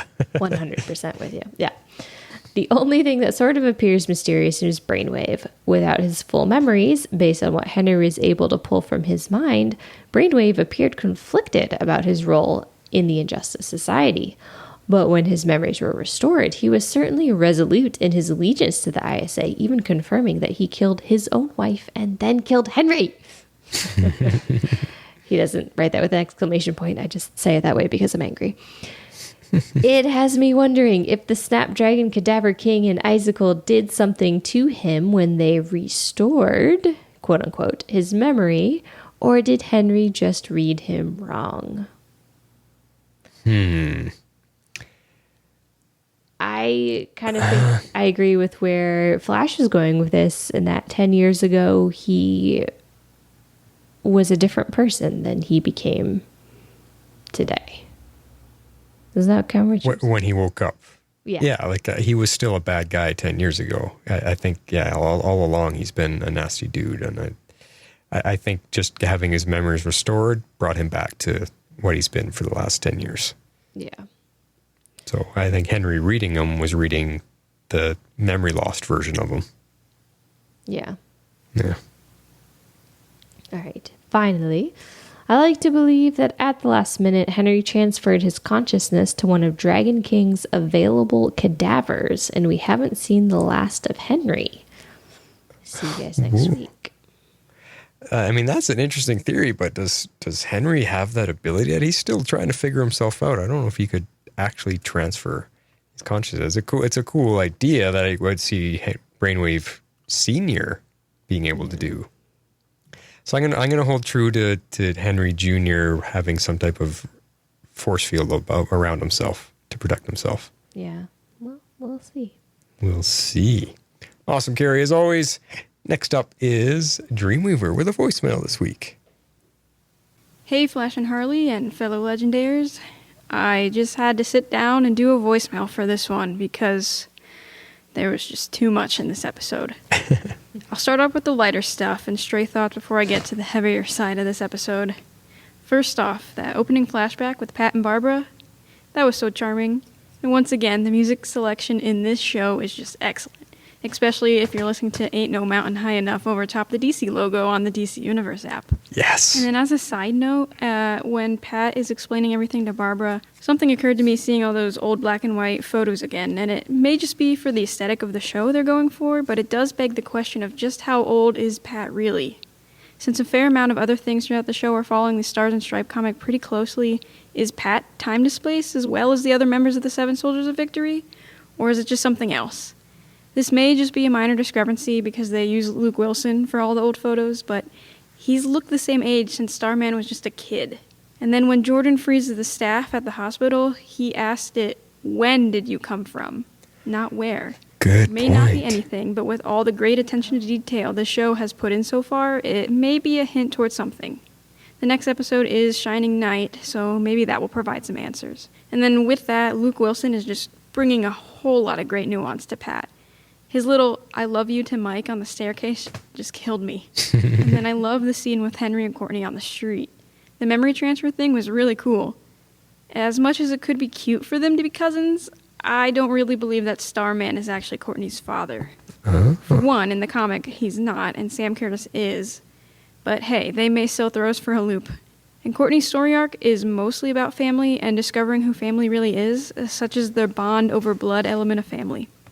And thematically, Sam, who's a deadbeat grifter, being her father would be stronger, as Courtney would come to realize that family isn't always what it seems, just like every other family on the show. And family is what you make it. And with so many other legacy kids running around, it would be nice for her to realize that what makes her a hero and worthy of the cosmic staff isn't her bloodline, but something else that's been inside of her all along entirely. Really, the whole show is about family, and all the JSA members are all dealing with minor story arcs in the background about what it means to be a part of a family and shaking off the toxic parts of their own families. Like with Yolanda, becoming Wildly Cat is in her sense reclaiming her name and dignity and breaking away from the shame the rest of her family has put on her, even if she's the only one that accepts it that way. And Beth is slowly growing bolder and more confident and becoming less dependent on her parents. Rick hasn't made a whole lot of strides yet in terms of character development, but his journey seems to be about letting go of and overcoming his anger about the past and learning that real strength isn't always about the muscle power. But I digress with all that. And back to Sam Curtis. Barbara's really on the hunt for truth this episode. I mean, she's emailing him, and I put a picture of it in the Facebook chat, but when she's typing the email, next to that little pop-up, in the inbox, there's an email from a Royal FC, and the subject line says, "I'm looking for a 2 of spades." In the comics, Sam joins the Royal Flush Gang briefly, and his mantle is the 2 of spades.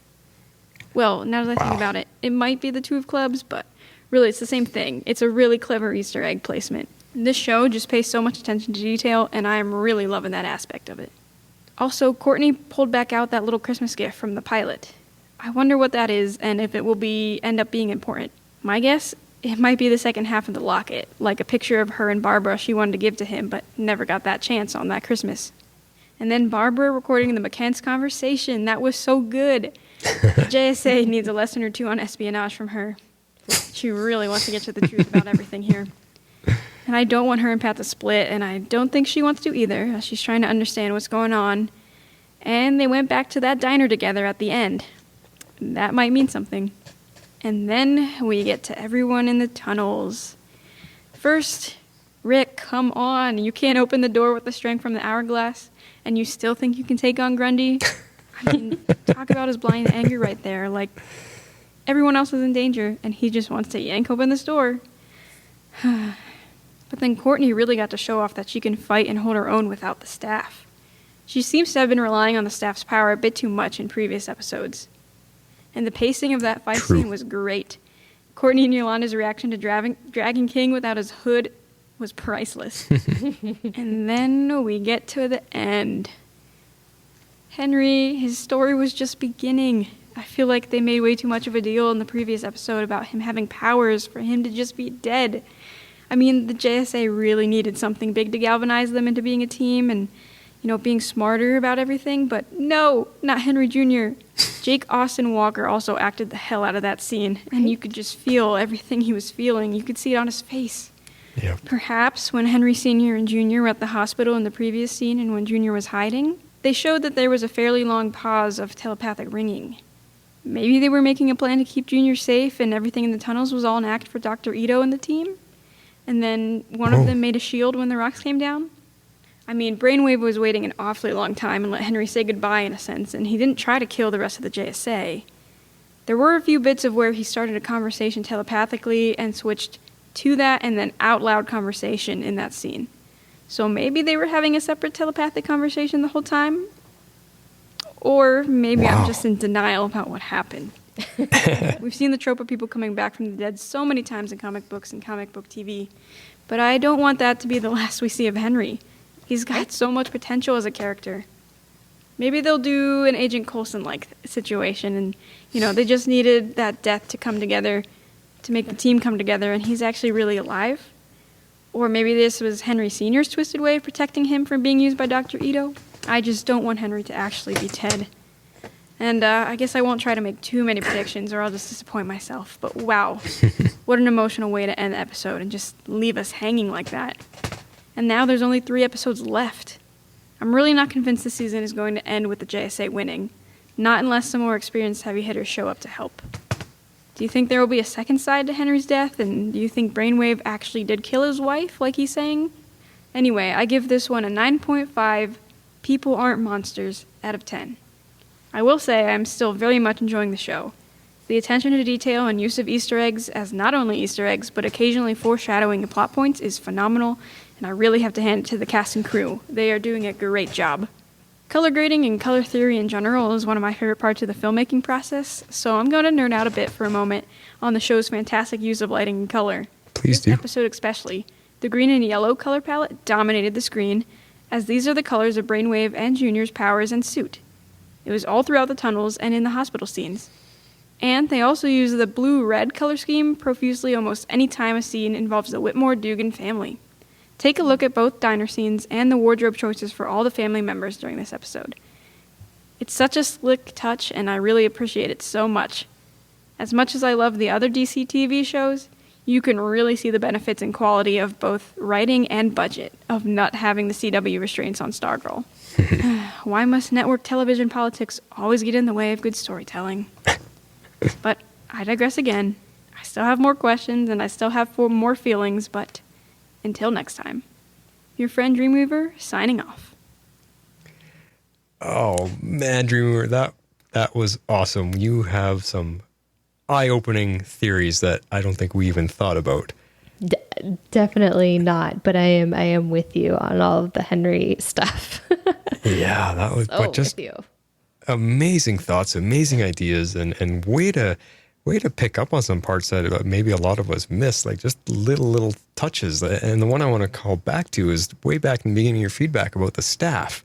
Jordan does ask, when are you from? I did not catch that. Straight missed it. That is fascinating because that lends to her theory about Pat still looks the same age. And remember when I was pulling apart some of the history all the way in the beginning and when we started doing the Stargirl thing, and we were or not that far back in the beginning, when I was talking about Shining Knight, how he's time displaced. He got rescued by a time hero and brought forward in the future, and that's why he still talks like a medieval knight. I'm wondering if they're taking some of that concept here, because why would Jordan ask when? If Pat yeah, it's just that, yeah, I don't even know where to go with that idea because Pat does look the same as he looked in those old photos. Yeah, there's got to be some time displacement, maybe. I don't know. It's very interesting. I did not pick up on that, so that was a good catch. And unless Pat's the one that rescued the Shining, yeah, I don't know. This is crazy, but wow, that was a fantastic email. I especially love at the end I love your filmmaker insights as to what you see on the screen, because that makes me view the episode a lot differently too. I start picking up on those little things. So very cool stuff, Dreamweaver. Awesome as always. Next up is an email from Bianca, and she says, "Hey Flash and Harley, just a quick email with some thoughts and a rating for this week's amazing episode. This episode was all over my emotional map. Laughs, shock, sadness, uneasiness, you name it. I probably felt it during this episode. We all kind of knew Barbara was going to lose her cool when she finally heard the truth. The one I felt the most for in all of this truth coming out, Mike. This poor kid poured his heart out to Courtney and even called her his sister, then pretty much took it back when he felt his world was starting to fall apart. Barbara seemed to be better at the episode. As the episode progressed, she did some investigating of her own. I kept an eye out for it on subsequent viewings, but I never did see her turn on her phone's recorder. Maybe it's just a hand in the pocket kind of thing. Who knows? So now she and Pat knows there's some machine. So there's some hope for the Dugan-Whitmore family getting back together. Fingers crossed. I know Courtney is all gung-ho for Icicle and the ISA, but she did choose Henry over Yolanda. That was a huge mistake on her part. She basically broke the girl code. Speaking of, Henry's arc and journey over these 10 episodes has been great. In the end, he tried to save his father, only to find out that he didn't want to be saved. When Brainwave revealed that it was he who killed Mary, I was having some serious Vader versus Luke from Empire vibes here. Only the bad guy won in the end. I love that I'm not the only one that picked up on that. That's fun, all you guys. You're definitely feeling what I'm feeling. So sad, and the whole team trying their best to get to Henry and save him. So very touching. I cried. I cried for Henry and his obviously broken heart. My rating is 8.75 ugly green snapdragons. Until next week, Bianca. Awesome thoughts as always. Yeah, there's. You know what I love about the feedback we're getting is everyone really emotionally connected to this one. Yeah. Wow, they really this hit home on a lot of levels for all of us. It sure did. Sure all right. did. One last feedback, and it's Patty Spivot squeaking one in right at the end. Here she is. Hey, Flash and Harley, it is Lisa calling in. Holy, after this episode, I am kind of feeling like if this show was on at the same time as Flash and even Legends and Arrow and all the other shows that are on, I think I'd be looking forward to this one first each week. Honestly, it's starting to really get exciting, and holy dang, I don't even care about fight scenes, and the one in this episode was epic, like so amazing, and they kept throwing funny things in, like, well, not funny with getting to see Dr. Ito's face, that was super creepy, but Cindy in the background going, please, daddy, please let me kill them. Like, that was so funny.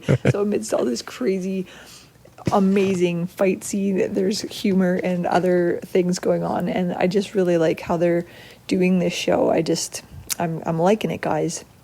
I'm not super duper convinced that Henry is dead, because I feel like maybe he could just do like a brain bubble or something around himself and save himself. But oh my gosh, if he is, wow. Like, wow. He totally sacrificed himself for his friends, even though I don't think at the time he thought he was sacrificing himself, because I would guess that after getting to see his old dad and how things could have been, he was really excited and starting to care about his real dad, and maybe thought he could get through to him or reach him somehow, and oh my gosh, and then he didn't. And who kills their kid? Like, Brainwave is evil, like super terrifying, and I don't know how they're gonna do. And why did he leave, I wonder? Where did Brainwave go? Like, he dropped all the rocks on Henry, and then the kids were all still standing there, but he disappeared. I feel like he probably could have gotten them if he wanted to, but I guess we'll find out next week. Oh my goodness. So Henry, if he does come back in some form or in some way, isn't he going to be the best bad guy? I mean, good guy. He's going to be so vengeful and ready to fight against his dad and stuff, he's going to be an amazing addition if he does come back. But if he doesn't, oh my gosh, what a sad, awful way to go. And I feel like the kids watching that probably really get what they're doing now. Like before it was, let's wear costumes and go fight the bad guys. But now they see how bad the bad guys really are firsthand, and they lost their friend. And I just feel like they're going to really have a somber few moments next episode. Good point. Rick, awful. Oh my gosh, he's driving me crazy. He's so blind and rash and just... he's going to get them killed if they let him keep running around like an idiot. I was really frustrated with him. And Beth, I wish, hopefully she gets to do more soon, because I think her character is super cool. I just think she's cute, and I don't know, relate to her maybe, but I feel like all she's been doing is just tagging along, wearing the goggles, doing the, investigative stuff. But maybe this will scare her enough to like go and train and kind of figure out a skill set for herself, because she's gonna need it, like especially if she has to hang out with Rick all the time, because he's gonna get her killed. Yeah, I don't know. So 2 last thoughts. Barbara, who's she emailing? Could it be, I don't know, this is like such a wicked awesome twist mystery I did not expect one bit. So that is I can't wait to see what they do with that next week. And I think Mike is going to find, I know I predicted already he'd find that pink pen, but I think he's going to find the robot if he's having to hang out in the garage too much. Oh my gosh, I can't wait till next week. This is a great little show. I'm just so excited and happy. And that's it. I think that's a lot, because I just have a lot in my mind, but I can't wait till next week. And I haven't been looking forward to a show for so long like I am looking forward to this one. And also the podcast, as always. So we'll talk to you guys later. Bye. Aw, she always throws that little bit in about our show. That's always awesome. But man, you can hear it in all of our feedback tonight. The emotions are so strong because of this episode. Yeah, there. And the love for the show. We are not the only ones. Stargirl is reigning supreme right now over all the other comic book shows. It's crazy how this one is really grabbing people, and constant good thoughts and good feedback. And I mean, when you get our listeners sending us in this type of emotional outburst, whether it's sad or upset or sheer excitement, the show is doing something. We've never had feedback like this on Legends, where everyone is just going, "Oh my God, this is awesome!" Not once have we ever. In a long time. I feel like we have in the beginning, in the early days, didn't we? Maybe, yeah, maybe. But I just find like there's an energy level with this where everyone is on board and everyone is loving it and everyone is feeling it.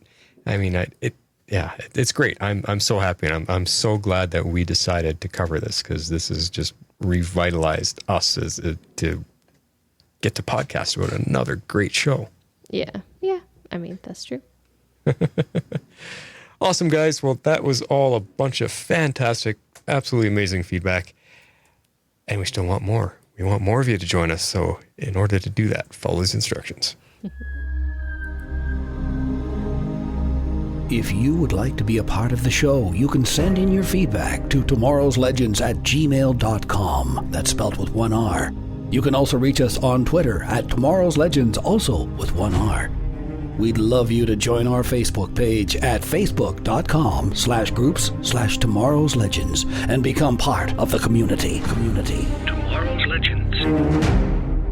Yeah, and like I said, half our show is feedback when we have this much good stuff. So if we keep getting more feedback in, we're going to just have to stop talking, Harley, and let them do it for us. I know. I was just thinking that, yeah, these are starting to run quite long as a result. It's good. It's good stuff. All good stuff. But it is. It's fantastic. I mean, I love hearing everyone's thoughts. And as we always say, they always think of things that we forget to touch on. And yes. I know some of the longer feedback, we forget to mention some of the things you said. So sorry about that. But it's just such good feedback. I love all your guys' thoughts and what they have to say. So yeah. Next week, so 3 episodes left, and next week, what did they say it was called? It's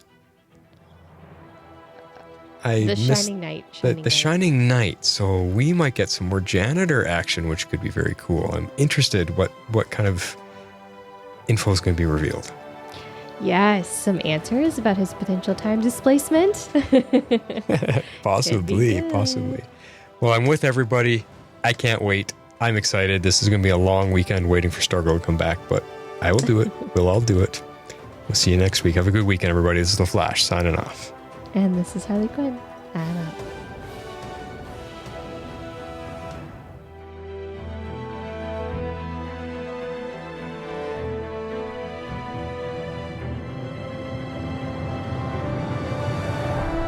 Tomorrow's Legends is not affiliated with CBS, Warner Brothers, or the CW. We're a fan-made podcast for entertainment purposes only and are part of the Cybercast Network.